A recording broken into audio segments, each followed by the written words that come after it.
Hi, everyone. Welcome to today's webinar. I have Dominique here. We are talking about egg donation today. So I'm so excited to jump right in. We have about a half hour. So with that in mind, Dominique, can you just kick us off by telling us a little bit about yourself and your role here at Family Source, as well as your experience with egg donation?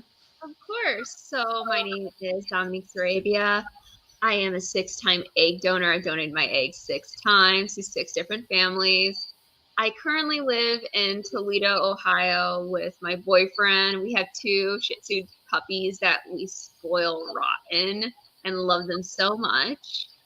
I've been with Family Source Consultants for a year now.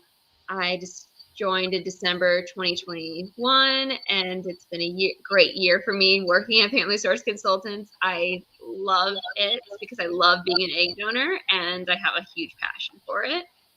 I discovered egg donation around 2018. I was an undergrad at Lake Forest College, working an internship. Me and my boss were looking around at like side hustles, and I saw egg donation as one. I was a broke college student at the time, and the money piqued my curiosity, so I signed up. 3 months later, I got picked for an egg donation cycle. The couple was located outside of the country. They adopted, but their adopted son really wanted a baby sibling. So they're like, let's gonna try IVF one more time just to see if we can give our baby boy a sibling. They were looking through the database, and their son saw my baby photos and said, that's going to be my baby sister. I got that letter explaining why they picked me, and I was in tears. And I was like, well, now I'm just going to be very dedicated to my egg donation cycle. I'm going to be very dedicated to you guys. And I got picked for another one, and it got picked for another one. And I was like, well, this is who I'm going to be now. I'm going to be an egg donor. I'm going to make sure I help as many families as I can now. It was just a great feeling when you get a letter from their recipient parents letting them know, like, you did it, they love you, and the baby is here, and they're even more excited. That's such a great story. I love it. So excited. So my experience with Family Source is that I was a surrogate. So I actually know not as much as I'd like to know about egg donation. So I feel like our audience today is going to be learning along with me here. So I'm excited. yes, definitely. And for folks who are watching, this is currently live. So if you see that we are live right now, you can go ahead and type in any questions or thoughts or anything that you have, and we can respond to that in real time. So feel free to jump in if you all have any questions, and you can just put those right in the chat. But I know, again, I have quite a list prepared for you, Dominique. So you said that you had just decided to become a surrogate, or I'm sorry, I'm again mostly used to the surrogacy side of things, an egg donor because of kind of the financial aspect. How did you learn more? Like, where did you go to get more information about what the process actually entails? Where did you start? So I first started with Google. Google was my biggest thing when it came to egg donation. I was hesitant. I found out about egg donation in 2018, but I didn't start in 2019. So it took me a whole year of researching this myself to figure out if this was going to be the right move for me and the right process going forward. So I was very hesitant for a year. So I know some girls who sign up who are like, oh, I'm hesitant now. And I'm like, girl, I've been there. It was for a year. Mm-hmm. But when I saw egg donation, I saw like a lot of times money can be the biggest motivation for some of these girls when they're signing up for egg donation. They're young, they're in college, and it seems like it's a great thing. You're helping someone and you're getting paid back. But let me tell you, it's once you've done it and you see the joy that you brought these recipient parents, it's like, well, I don't even care about the money now. I just want to bring the joy. And a lot of people who sign up for egg donation don't even care about the money. They just want to be bringing the joy for these recipient parents to finally have their baby. So for some girls, it really can be when the money really helps them. But then when it comes down to it, the dedication to go to all these appointments, the happiness of just helping a couple is really what drives it. And some donors will meet the recipient parents, and donors that meet the recipient parents are so excited to even begin the cycle. They're like, oh, I met them. They're great. They're lovely. And they're going to treat this baby so well. We're going. Let's do this today. The enthusiasm. It's addicting almost. It is. It Yeah. drives. Absolutely. So what does the time commitment look like? Like how long is the cycle kind of from start to finish? You said you kind of applied, got in a pool, and then were selected later. Like what does the timeline look like? So once you enter the database, you can be in the database for a couple of days, couple of weeks, couple of months, to even years before you're selected for an egg donation cycle. For an egg donation cycle, you are picked by the recipient parents. So you are chosen to donate to that one family. So it's not like you are donating to a bunch of families. You're donating to that one family that is chosen to work with you. So it makes you feel even more special because you got picked out by a bunch of these other candidates and they only selected you. So it makes you feel a little special when you get picked. But once you are picked, the process is it can take 3 to 4 months. I know 3 to 4 months sounds like a long time, but it's 3 to 4 months just to make sure you are going to be safe, healthy, and the process is going to work in the end. So the first month tends to be getting you psychologically and medically cleared. Psychological clearance, you'll be working with a social worker in-house to make sure nothing is going to affect you mentally going through this process or is going to hurt you mentally going through this process. We want to make sure that you are going to be okay going through this mentally. So the social worker is going to help you go through the process, go through everything before moving forward. And if everything looks good, then you're cleared to move forward. Medical clearance is going to be looking at your health and making sure you're healthy to move forward. They're going to be doing a drug test, STD check. They're going to do a pap smear, physical exam. Genetic testing is also one of the biggest things. It is also going to be the thing that holds back the results even longer.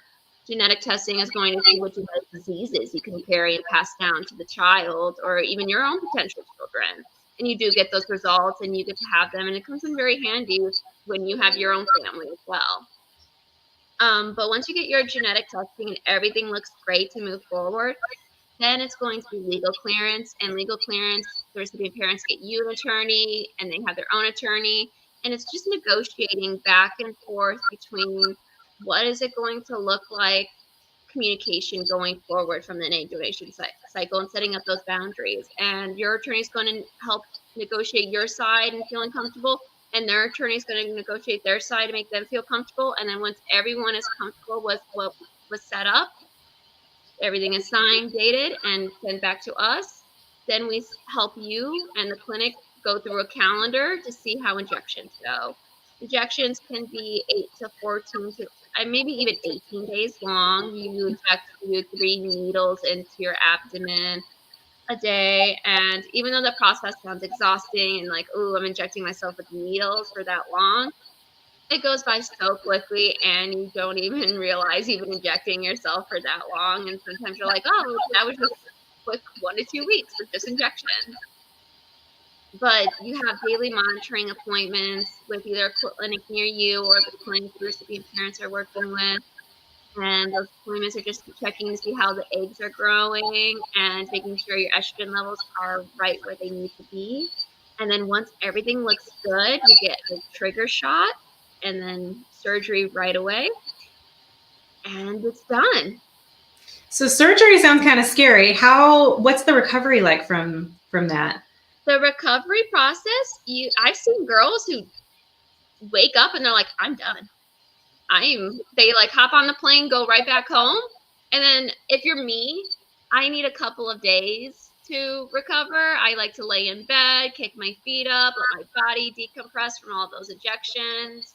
And 1 to 2 days, I'm back to normal. Some girls need till their next period before they can feel a little bit back to normal. And that's okay. Your body's got to flush out all of those estrogen, all those hormones out. So a good period could help flush out all of those hormones that you've had built up because of the injections. So sometimes it can be until your next period. So it depends on how your body is reacting. But I would say a good 3 to 4 days, and you usually tend to feel a little bit normal. It's not terrible. It doesn't sound like. Yeah, it doesn't sound too bad. Some girls, they get a little like it's simulating pregnancy, some of these Mhm. hormones. So of course it's going to be a little crazy, especially if you are a young donor who's never experienced pregnancy like myself. I had mood swings on these injections, and I never experienced like pregnancy hormones before. So if you're a donor that's never been pregnant before, this is going to be a new experience for you. And trust me, we will go through it together, and I will me by your hand together, because it was an experience I also had the first time. And I will be there to help you. But if you're a donor that's been pregnant before, this is probably going to be like a breeze for you. You're like, I've already been here, done this, and it's been over. And I've had donors who are like, I was pregnant and didn't have any mood swings. I took these injections and I felt great. I'm good to go to the next egg donation cycle. When's that? So it just depends on how you feel and your body reacts to them. How much time do you need between cycles in order to donate again? It's usually one period. It's just so your body flushes Wow. out all of those hormones and gets rid of them, and then you're good to start on the next one. See, we are all learning together. I did not even know that. Yeah, That's very a lot cool. of girls are like, wow, that's so quick. Really? And I was like, yeah, it's a surrogacy. I know you tend to need a couple of months before you hop into the next one. For egg donation, it's just until your next period. So it seems like it's a little bit less of a time commitment, maybe a little bit less of a commitment for your body to go through. You're not going through an entire pregnancy. I mean, it's still definitely a commitment on both of those ends, it sounds like, but it is a commitment. You do have to like go to those early morning appointments, but those early morning appointments tend to be on month 3 and 4. And then usually everything else is just one medical appointment, one Zoom meeting, one phone call, and then just a bunch of these little early morning appointments until one surgery. So it seems to be like very less time commitment and less stress on your body compared to surrogacy with egg donation. Yeah. Now, did you have to travel for any of your appointments or for the retrieval, or how does any of that work? I live in Ohio, but all of my egg donation cycles were in Chicago, Illinois. Okay. So what I did, and I don't expect a bunch of donors to go all in like I did. I drove to all of my appointments from Ohio to Chicago and back. I don't expect any other donors to do the same thing. I would wake up at 2 o'clock in the morning, get to my appointment at 6 a.m., and then get back home and go take a nap. Oh my gosh. But what's typical then for donors that you're working with? What is typical for an egg donor is if a donor is traveling out of state and they have a medical clearance appointment, they will travel for one day to go to that appointment and then travel back. It would just only be one day of them traveling and then traveling back for that appointment. And they would just stay at the clinic, do a long procedure of just doing all these tests, and then they can fly home that same day. And is the cost, then travel costs, I would assume, are covered then by the recipient? Are covered by the recipient parents. They will pay for your airfare, your hotel, and per diem for the days you are out of the state. Even if you're traveling for retrieval, which I also had to do too, you're going to do some clinics will allow you to monitor local at near your home. So you would be doing monitoring appointments near you, and then when it's close to surgery, then they would fly you out, get you a hotel. You will bring a companion with you, so you're not there by yourself, and that's also covered too. Your companion's flight and per diem is also covered as well. You'll stay there for 2 to 3 days, and then you will be triggered, have retrieval, stay just one more day just to make sure you are comfortable. If you want to go back home after retrieval, we can set you back home, but we just want to make sure you're comfortable, give you an extra day to recover, then you can go back home. Nice. So that's all good to know that is covered. And you'd mentioned the legal process before. What does that process look like? So the legal process is going to be depending on the level of donation you have with the recipient parents. There's 3 levels with egg donation. There's open, semi-open, and anonymous. And with those 3 levels, they're going to determine what that legal contract is going to look like with you and your recipient parent. So it's going to be the negotiation of boundaries and communication really at a setup in legal contract. So if you have an anonymous, which is closed, it's probably going to look like that in your legal contract, there's going to be no communication developed after egg retrieval. If there is any communication that is developed after retrieval, it's going to be a communication where there are parameters set up for you to update the recipient parents on any medical information that has happened to you or your family. So let's say you donated your eggs to a family that is anonymous. What's going to happen is, let's say your grandmother developed some sort of cancer. We do not want to do, or that would be horrible if it happened, but you have to let your recipient parents know that it happened, because your child could, that potential child can genetically inherit that cancer. So the guidelines are going to show that you need to reach out to the clinic, to us, so we can update the parents, and then they are known. But that is the only communication you would have with a closed donation. It's just updates on your health and your family's health, and that would be it. With a semi-open donation, it's going to be a bunch of gray areas of just trying to fill in what looks good for each party. So with semi-open, it's going to be you are still anonymous and the parents are still anonymous, but we still have some way of communicating directly with each other after the egg donation. Usually a lot of parties start anonymous emails in order to update each other on any medical information, updates on the potential child. But usually semi-open is a way for the child to have some sort of way to contact the donor in the future without identifying each other still at this point. So it's a way to set up guidelines for you and that potential child to meet up in the future, but still not sharing any names or personal information, just a way of forming contact. With open though, open, you're sharing your name and you could share your personal email address, you can share your social media, you can share your home address, you can share your phone number, and the recipient parents can also do the same thing. And then usually this is a way for the child to have some sort of relationship with the egg donor in the future, is what an open donation tends to look like.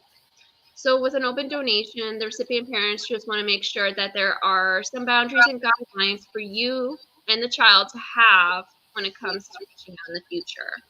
So the donation could be like, I follow you on social media and you follow me on social media. You could see the child is growing well with me, and then once the child reaches a certain age, I'm going to be reaching out to you on social media and say, let's set up a play date for you to come meet the child. That's usually what an open donation looks like. I've done one closed, 4 semi-open, and 1 open. 1 semi-open recently turned open. So even if you set up these guidelines in the present, it can always change in the future depending on how the parties change once the babies come. That is good to know, that it's not like you're set in one thing forever. That's very interesting. Do you have to go back through legal then in order to make it different? So what me and my recipient fathers did, they found me on social media. They were so excited when their baby girl was born that they completely forgot we set up an anonymous email to get in contact with each other. They just found one of my photos, looked me up on social media, found me on social media, sent me all these little baby photos and said, we had a baby with your eggs. She is perfect. We found you. Can we please get to know you a little bit more so we can know our baby girl some more? I was like, absolutely.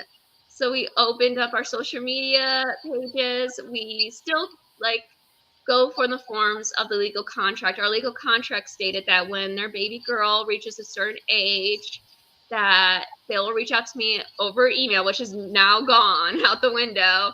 They'll reach out to me to let me know that she is ready to meet me, and they'll pay for me to come visit her. So that was really the basis of our contract, was that from now on, it would remain anonymous until the child was ready to meet me. But they were so happy when she was born that they couldn't contain their excitement, and they just had to find me and get to know me so they could better understand their little baby girl. That is totally precious. Oh my gosh, she's so precious too. They spoil her so much. That's perfect. I love. No. Now, why? So I would imagine that one of the biggest hesitations that people have going into egg donation would be the genetic link to a baby. So either as you're talking to people who are considering becoming egg donors, or how did you get over that yourself? Like, what is the thought process or the logic behind how that doesn't bother you being an egg donor this many times? Yeah, so for me, it's like I'm just giving a little piece of me to help someone. And I have a link to this piece, but that's okay. For me, I look at it like I'm a long distant aunt to a bunch of my egg donations. They're related to me, and I have some sort of connection to them, but I'm not the parent. I'm just the fun, cool aunt that's staying by as these recipient parents are raising their babies and enjoying them and loving them. And then I'm the cool distant aunt that gets come by and say hi once in a while and then walk away. And Yep. that's how it feels. It really is. So it's just giving a piece of yourself and becoming a fun, distant aunt is what I say. Yeah. Well, and what are some of the reasons that recipient parents need an egg donor? I think that piece is always, I think, leads into why someone would go become an egg donor. Yeah, so recipient parents tend to get egg donors if they're a heterosexual couple. It could be that the mother is at an age where her eggs are no longer viable and she just needs eggs to go through that step, or she had a cancer and she can no longer use her eggs, or there were removals of her ovaries that have caused this. So if it's a heterosexual, it could be those potential things that have caused them to use an egg donor. If it's a gay couple, if it's both males, well, they need an egg donor to help them have their babies. So they're looking for an egg donor to basically join their family as well.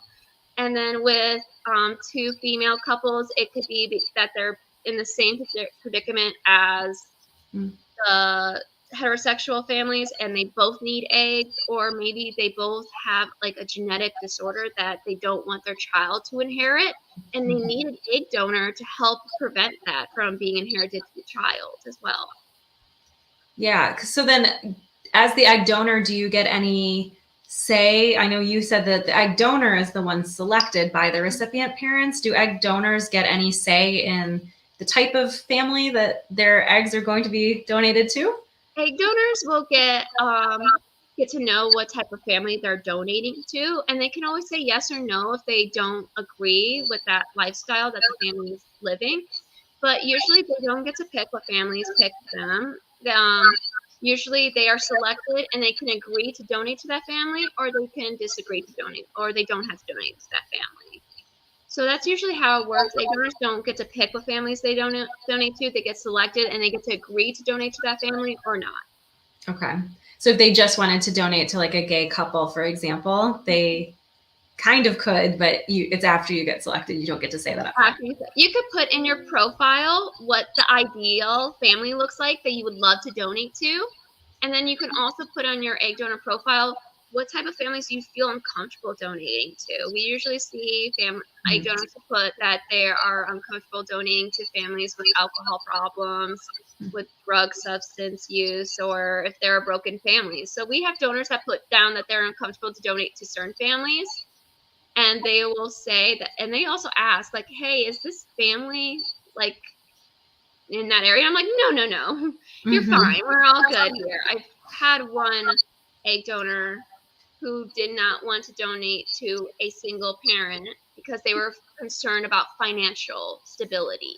But then we had a talk because there was a single parent that was interested in the donor. And I had a talk with the donor. We went over everything, and she became comfortable donating to that single parent because she was just only concerned about the financial stability of the potential child. Once we went over it and everything looked good, she was great to move forward. And I believe now that her recipient mother is pregnant and they're about to have a baby soon. I love that. Can you speak a bit to the compensation piece? Like, is it logistically, how does it work? Is it like just base pay? Is it one amount that's given after the donation? How does that work? So first-time donors are compensated $8,000. If you choose to donate again for a second time, your compensation is $9,000. And if you choose to donate for 3 to 6 times, your compensation is $10,000. And it's a flat pay. It just, you get that. And it's breaking up into 3 payments. So you will get $500 once you stop birth control or any form of birth control that you are on for the egg donation cycle. And that's usually given to you by the clinic to start and to stop. So once the clinic has given you a start date and a stop date, you'll be compensated $500. Once you'll be then compensated $1,500 once you have triggered. And trigger is just going to release all those mature eggs that were grown during stimulation out. You'll receive that. And then you'll receive the rest of the compensation after retrieval. Okay. And then what are some of the reasons why someone would be disqualified from becoming an egg donor if they wanted to be? So egg donation tends to have very strict requirements. Only, I believe, 5% of applicants get through the polls. So it's very strict. BMI tends to be a big one. Age is a big one. You can't be smoking any nicotine when being an egg donor. Education, you have to have a high school education at least. Medications can also be disqualification. If you're taking certain medications, you wouldn't be able to move forward. We look at your mental health history, your family's health history, and then your health history, because you're donating your genetics to a family. It's your genetics that are going to be inherited. So we're not asking for donors to have like clean genetic family history where like no one has ever had anything going on in your family. That's unrealistic. As you age, stuff is going to come into your family, stuff is going to happen. So we're not asking for donors to have like these perfect, like no one ever gets anything, they all die of old age. That tends to be very unrealistic. We're just saying that certain things can be inherited to the child, and to make sure that that child is born healthy and safe, it's going to have a long and happy life. There are certain things that would disqualify a donor for moving forward because we're looking out for the best interest of that potential child. That makes perfect sense. Well, we just have like a minute or so left. So can we wrap up with, any misconceptions that you want to clear up about egg donation? I'm sure there are a bunch out there. So one of the biggest things I hear donors that tend to like also take them aback before donating is, can I have children after I donate? Like, I'm giving my eggs to these people. Are you going to be taking all of my eggs? And that's not the case at all. With egg donation, you release 1 to 2 eggs per period, and then a bunch of small little ones with your mature eggs. So you're only donating all those little eggs that you release in your period anyways. So egg donation is just maturing all of those small eggs that would have been gone and thrown away with your period out more into big mature eggs, and you're donating those. So you can still have children after donating. You can still have your own babies after donating. You're just only donating the amount of eggs your body's throwing out per month anyway. And your body kind of resets after the hormones, it sounds like. Yes, your body definitely resets out of the hormones. Sometimes your next period, it could go away. Sometimes it takes one more additional month. But for me, my next period, I'm back to normal and I feel great. Wow. That is so good. This has been such an enlightening conversation for me, again, as someone who honestly should know more about egg donation. And this is super fascinating. So thank you so much, Dominique, for your time today. We'll definitely set up another one of these soon because I have like 9 more questions at least to ask you about egg donation. So we'll definitely set this up again. And I appreciate your time today. Of course. Thank you so much. Great. If anybody has any questions about egg donation, it sounds like they can find your contact information on the website, right? Yes, they are welcome to reach out to me anytime. I am always an open book about egg donation, and I'm always happy to share about my own personal experience as well. Fantastic. Well, we appreciate you sharing today. Thank you so much. And thanks, folks, for watching. You can definitely reach out after the broadcast if you have any additional questions. Have a great day. Thank you. Bye, guys.